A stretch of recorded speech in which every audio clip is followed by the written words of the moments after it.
Welcome back, everyone, to the Deep Dive. This time, we're going beyond take, make, dispose, and diving into the fascinating world of reuse models in India. And we've got a fantastic guide for this journey.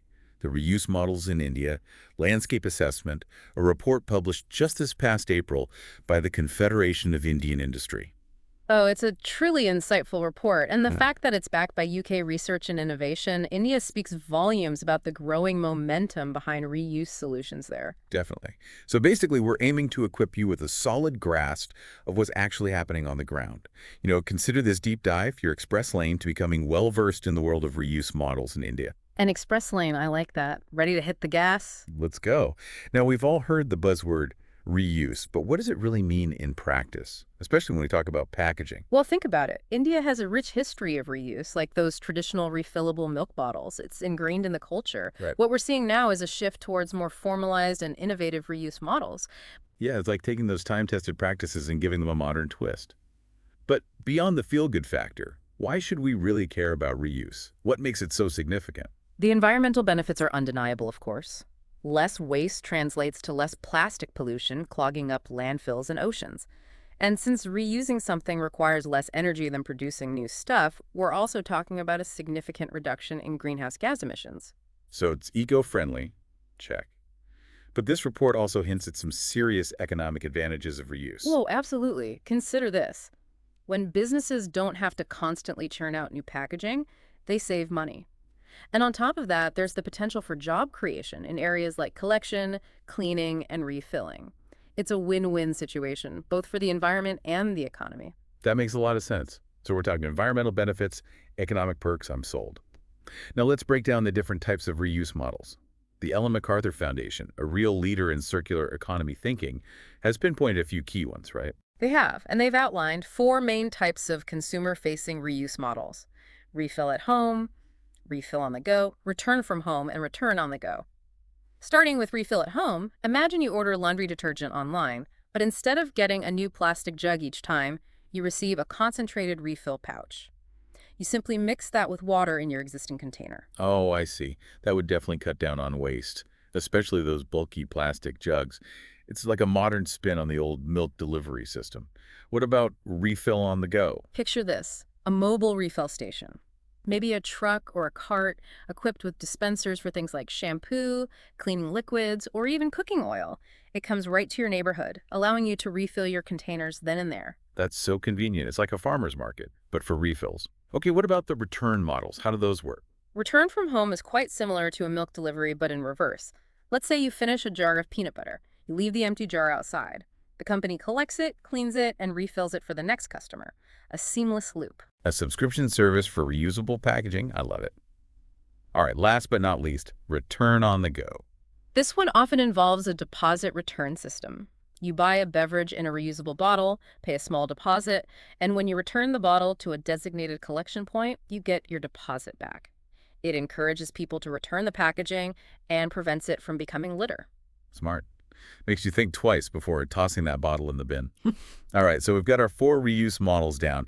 Now let's zoom in on India. Is reuse actually happening there beyond those traditional practices we touched upon? Oh, it absolutely is. And what's really fascinating is that while reuse has always been a part of Indian culture, there's a surge in interest to formalize and scale up these models. So it's not just nostalgia, it's a genuine solution for the future. Exactly. And the report highlights that most documented reuse solutions in India are focusing on refill models, both the at-home and on-the-go types, particularly for products like shampoo and cleaning liquids. Seems like there's a real appetite for those. So we've got these refill models gaining traction.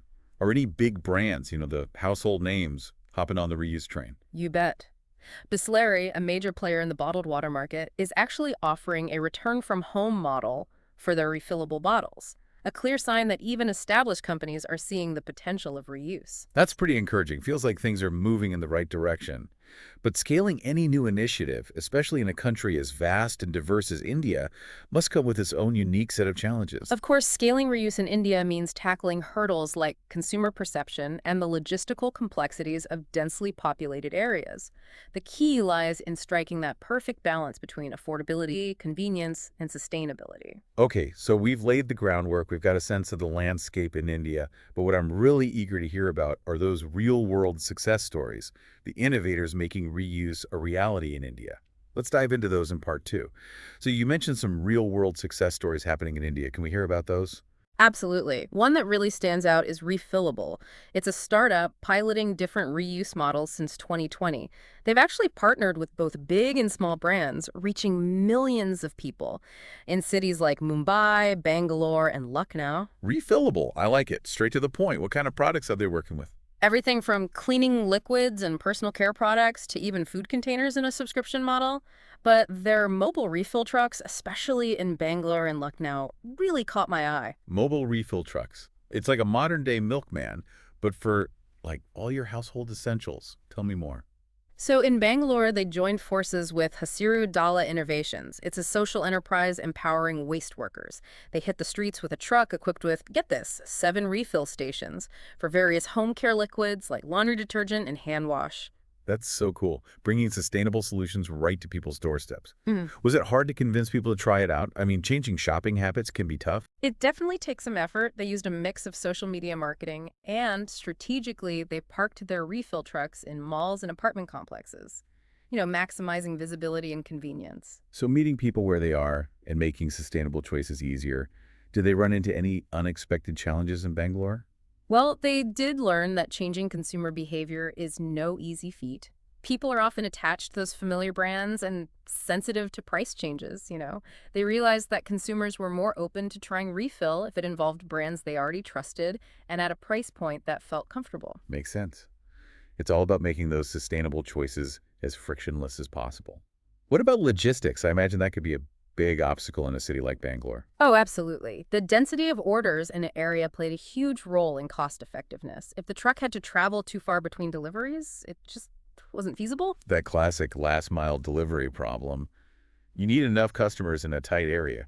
Did they try anything to address that? They did experiment with grouping orders to maximize deliveries in a day. But sometimes that meant longer wait times for customers. And, well, in our world of instant gratification, that can be a deal breaker. It's about finding that balance between efficiency and convenience. Interesting. Sounds like they were really tackling those real-world logistics challenges head on. Now, you mentioned they also piloted this in Lucknow. How was that experience different? So in Lucknow, they partnered with GIZ. It's a German development agency. And what's interesting is they chose to collaborate with local liquid manufacturers instead of just offering their own branded products. Smart move. I bet that helped with brand familiarity and pricing. Exactly. They could offer a wider selection of familiar products at prices that resonated with the local consumers. They also dabbled in B2B partnerships, supplying cleaning solutions to, say, restaurants and gyms, a good way to diversify their revenue streams. Testing out both B2C and B2B models. Very entrepreneurial. What kind of impact did all of this have in Lucknow? By 2024, they had over 1,600 customers, serving more than 650 households, and their customer retention rate for the B2C model hit 50%. Wow, 50%. That's really impressive, especially given how hard it is to break those ingrained habits. It is. The Lucknow pilot really highlights the importance of understanding those local market dynamics, like pricing, brand preferences, even those perceptions of sustainability. It's like they're proving that with the right partners and a customer-centric approach, these reuse models can actually gain real traction. Now, you also mentioned a case study involving a shampoo brand, Maja, if I'm not mistaken. Yeah. Even the name sounds interesting. Ah, yes. This one's a fantastic example of grassroots innovation tackling the problem of those single-use sachets. It involves a UK-based company called LSSN. Their mission is to eliminate plastic waste in personal care and household products. Sachets are everywhere in India. Convenient, but a nightmare for the environment. What was LSSN's approach? They knew they needed to create something as affordable and accessible as sachets, but without the plastic waste, of course. So they set their sights on Aurangabad, Maharashtra, and created their own shampoo brand, Masha, specifically for this pilot project. Wait, they created their own brand from scratch. Yeah. That's bold. What led them to that decision? It seems they initially wanted to work with existing brands, But those partnerships didn't quite work out, so they took the reins themselves. They worked directly with their target market, low-income and economically marginalized women, to develop a product that truly met their needs and preferences. That's community-driven solutions at their best. I'm impressed. How did they spread the word about Masha shampoo? They focused on community outreach and word-of-mouth marketing. Since the whole concept of reuse is still relatively new, they really had to educate and build awareness to get people on board. Education is definitely key. Can't expect people to embrace something they don't understand. What did those outreach efforts look like? Well, they partnered with a local NGO, EcoSattva. They helped organize launch events where they introduced the refill solution. And they even gave out free reusable bottles filled with sample shampoo. If people liked it, they could go back to a local distributor for refills. Brilliant. Removing those barriers to entry, giving out free samples, engaging with the community, making it as easy as possible to try reuse. What kind of impact did they see in Aurangabad? They managed to reach about 1,000 households, mainly through their refill on the go model. And get this, their goal is to scale up to the point where they're preventing 1 million sachets from becoming waste every year. 1 million sachets. That's amazing. It really shows how even small-scale initiatives can make a big difference when done right. It does. And what's truly inspiring is their dedication to tackling the sachet problem. They found a real need, created a specific solution, and are now working to scale it sustainably and economically. They're proving that reuse isn't just some feel-good idea. It can be a practical, impactful solution. So we've seen these incredible ground-level initiatives. But what about the bigger picture? What role does the government play in all of this? How are they supporting the growth of reuse models in India? That's a fantastic question, and that leads us perfectly to the policy landscape, which we'll discuss in part 3. Okay, let's talk policy. India seems to be upping its game when it comes to that circular economy, right? Absolutely. Back in 2022, India introduced those extended producer responsibility guidelines, EPR, and they're already starting to make waves. EPR. For those of us who aren't policy wonks, what does that actually mean? It's a big shift. Basically, EPR makes producers, the brands, responsible for managing the whole life cycle of their products, including the packaging. They have to meet specific targets for reusing their packaging, a move away from that old take, make, dispose mentality. So it's like saying, hey, you made it, you deal with it. Mm. What kind of reuse targets are we talking about? The guidelines say companies need to reuse a certain percentage of their rigid plastic packaging starting in 2025. And here's the thing. The larger the packaging, the higher the reuse target. Interesting approach. Encourages companies to think about reuse, especially for those bigger items. But how much does this really impact consumer-facing reuse? The stuff we've been discussing, those refill models and initiatives. That's a great point. The report does mention that the current policy mainly focuses on those larger packaging sizes, the ones you see more in business-to-business transactions. So the impact on those smaller consumer-facing products might not be as direct. So there's room for improvement there. Seems like policymakers are still figuring out how to encourage reuse across the board. For sure, but just having those reuse targets included in the guidelines is a huge step. Shows that the government is serious about moving toward that circular economy. That's good to hear.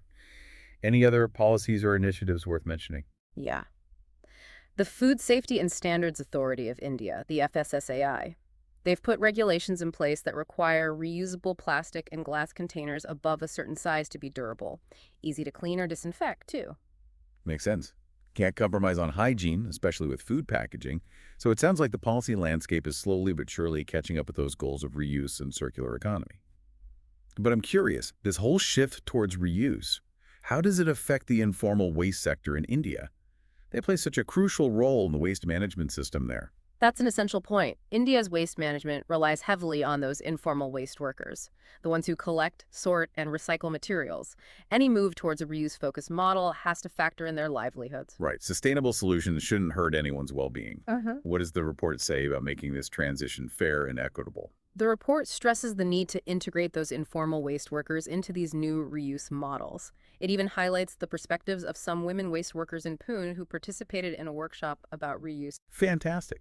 They're part of the conversation. What were some of their concerns and suggestions?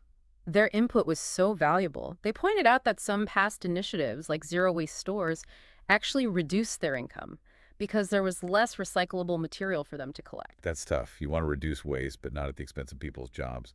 What did they propose? They were very clear. They want to be part of the solution, not left behind. They advocated for systems that prioritize their inclusion, fair wages, safe working conditions, and a say in how these systems are designed and implemented. They even mentioned that the system for refilling beer bottles is a good model because it already incorporates them into the collection process. That's a powerful message. Sustainability has to be holistic. It has to consider everyone's well-being. Absolutely. And it shows how vital it is to listen to those most affected by these changes. Well, we've covered a lot today. Explored the what, the why, and the how of reuse models in India, from startups to policies. For our listeners, what's the main takeaway? I'd say the key takeaway is that reuse is not just some niche idea. It's a real solution with the power to transform India's economy and environment. And it's already happening. It's not just a future possibility, it's happening now. And it involves everyone, not just governments or companies, but all of us. What's one thought-provoking idea we can leave our listeners with? Imagine a future where buying in bulk and refilling containers becomes the norm in India.